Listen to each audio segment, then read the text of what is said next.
So congratulations, you've done it. You've booked your very first long-haul solo flight. And trust me, it's going to be worth it. You're going to meet so many amazing people, have an amazing backpacking trip wherever you're going in the world. However, yes, the long-haul flight is by far the worst part. So to help you get through it, just like I got through it a couple of years ago, I'm going to give you the 4 things I wish I knew before I took my very first long-haul solo flight.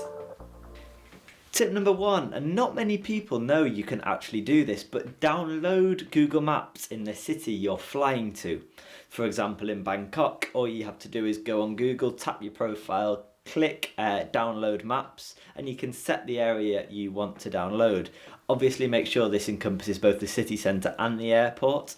So if you do need to get a tram, bus, taxi into town, you won't need to be too stressed about signal, or you don't have to rely on airport Wi-Fi if it's dodgy and cuts out like it did for me in Cancun. If you've downloaded the map, at least you've got a very basic understanding of where you're going. Also make sure to research how to get from the airport to your hostel beforehand, maybe write it down just in case you run out of battery or anything goes wrong. It will make your journey a lot less stressful.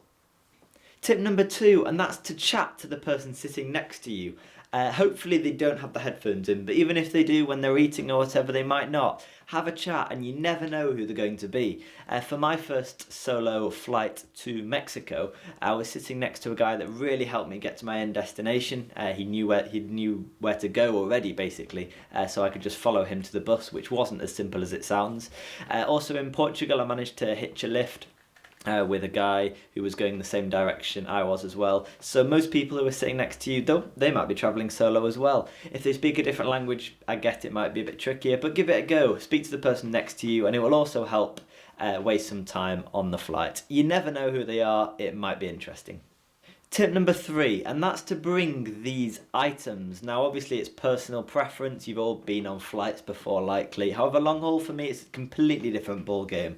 So I always bring with me a toothbrush and toothpaste. It really helps me freshen up, particularly before I go to bed, and it also makes the person more likely to like me, whoever's sitting next to me.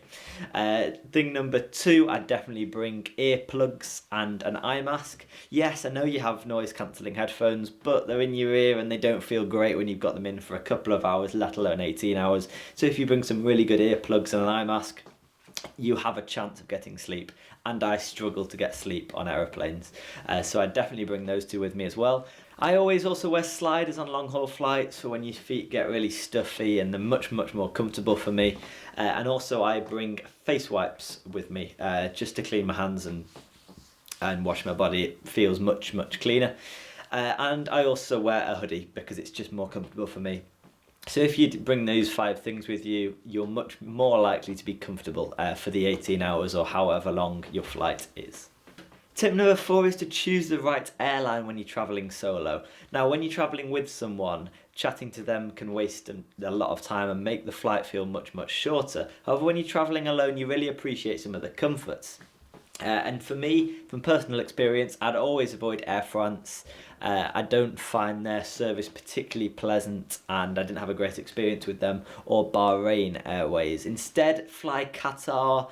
Lufthansa is also a really good one. There's a few others. Some, like Qatar, also do student discounts, so be aware of them if you go directly through their website and not through Google Flights or Skyscanner, so look out for them. But honestly, when you're travelling alone, it's completely different because you have no one there to chat to or to rely upon to check anything. So I'd definitely recommend going with paying maybe £100 extra just for that peace of mind, that extra comfort of flying with a really quality airline. So those were the 4 things I wish I knew before I took my very first long-haul solo flight. If you've got any other tips, leave them in the comments, or any questions, as always. Next time I'm going to compare Central America with Southeast Asia. I thought I was going to post that this week, but it's a long video and it's full of useful information. So if you want to subscribe to the channel, this has cost you absolutely nothing to listen to, then please do, and I will see you next week.